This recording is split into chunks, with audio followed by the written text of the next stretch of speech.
കാസർഗോഡ് തൃക്കരിപ്പൂരിൽ ശൈശവ വിവാഹം നടന്നെന്ന പരാതിയിൽ വരനടക്കം 4 പേർക്കെതിരെ കേസ്. പെൺകുട്ടിയുടെ പിതാവ്, പഞ്ചായത്ത് അംഗം, വിവാഹം നടന്ന ജുമാ മസ്ജിദിന്റെ സെക്രട്ടറി എന്നിവരാണ് മറ്റു പ്രതികൾ.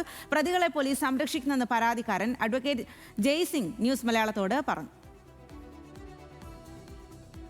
അപ്പൊ യഥാർത്ഥത്തിൽ ആ സ്ഥാപനത്തിൽ വെച്ച് ശൈശവ വിവാഹം നടന്നത് വളരെ പരമാർത്ഥമായുള്ള സത്യമാണ്.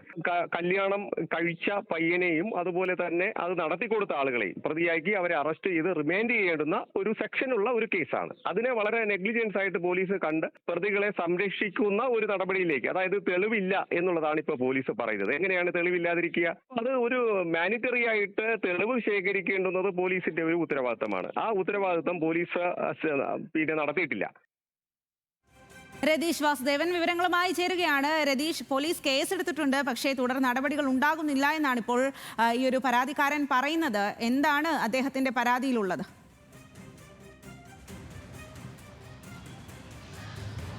സ്വാതി, ഏപ്രിൽ 13-നാണ് ഇത്തരത്തിൽ ഒരു ശൈശവ വിവാഹം ഈ പള്ളിയിൽ അഴീക്കൽ ജുമാ മസ്ജിദിൽ നടന്നു എന്ന ആക്ഷേപം പുറത്തു വരുന്നത്. തുടർന്ന് ഇത് നാട്ടുകാരൊക്കെ തന്നെ ചൈൽഡ് ലൈൻ്റെ ഒക്കെ ശ്രദ്ധയിൽപ്പെടുത്തുന്നു. അതങ്ങനെ പൊതുപ്രവർത്തകർ ഉൾപ്പെടെ ഈ വിഷയത്തിൽ ഇടപെടുന്നു. അങ്ങനെയാണ് പൊതുപ്രവർത്തകനായ ജയ്സിംഗ് ഉൾപ്പെടെ ഈ ചീഫ് സെക്രട്ടറിക്ക് ഉൾപ്പെടെ പരാതി നൽകുന്ന സാഹചര്യം ഉണ്ടാകുന്നത്. അതിന് സമാന്തരമായി ചൈൽഡ് ലൈനും ഇത് പരിശോധിക്കുന്നുണ്ട്. തുടർന്ന് ശൈശവ വിവാഹം നടന്നു, ഈ പ്രദേശത്ത് ഇത്തരത്തിൽ ഈ പള്ളി കേന്ദ്രീകരിച്ച് ഇങ്ങനെ നടന്നു എന്ന് ബോധ്യപ്പെടുകയും അതിൻ്റെ അനന്തര നടപടികൾ തുടർന്നു വരികയായിരുന്നു. ഇന്ന് രാവിലെ ചൈൽഡ് ലൈനുമായി ബന്ധപ്പെട്ട ഒരു പരാതി സമർപ്പിച്ചിട്ടുണ്ട് പോലീസ്. ചന്ദേര പോലീസിൽ പരാതി സമർപ്പിച്ചു. അതുപോലെ തന്നെ കോടതിയുടെ നിർദ്ദേശപ്രകാരവും ഈ സംബന്ധിച്ചാണ് 4 പേർക്കെതിരെ, വരൻ ഉൾപ്പെടെ 4 പേർക്കെതിരെ കേസെടുത്തിട്ടുള്ളത്.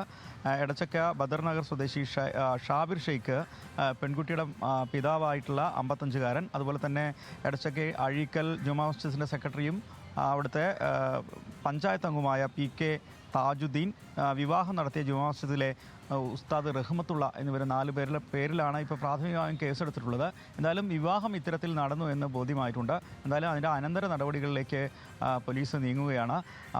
ജില്ലാ ബാലാവകാശ കമ്മീഷൻ, അതായത് ഈ ഇത്തരത്തിൽ ശൈശവ ബാല വിവാഹ നിരോധന ചുമതലയുള്ള ഉദ്യോഗസ്ഥയടക്കം ഇത്തരത്തിൽ കാര്യങ്ങൾ നടന്നിട്ടുണ്ടെന്ന് ബോധ്യപ്പെട്ടിട്ടുണ്ട്. അതിൻ്റെ കൂടി അടിസ്ഥാനത്തിലാണ് ഇപ്പോൾ പോലീസ് കേസെടുത്തിട്ടുള്ളതെന്നാണ് മനസ്സിലാക്കാൻ സാധിക്കുന്നത്.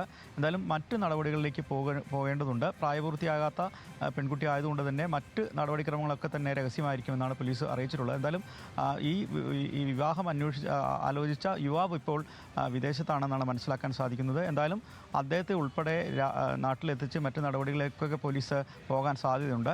എന്തായാലും തുടർ നടപടികളുമായി സജീവമാവുകയാണ്, അല്ലെങ്കിൽ ആ നടപടിയിൽ കൂടുതൽ അന്വേഷണങ്ങളിലേക്ക് പോവുകയാണ് ചന്ദേര പോലീസ് ഉൾപ്പെടെ ഈ ഘട്ടത്തിൽ ഉള്ളത്. സാധി.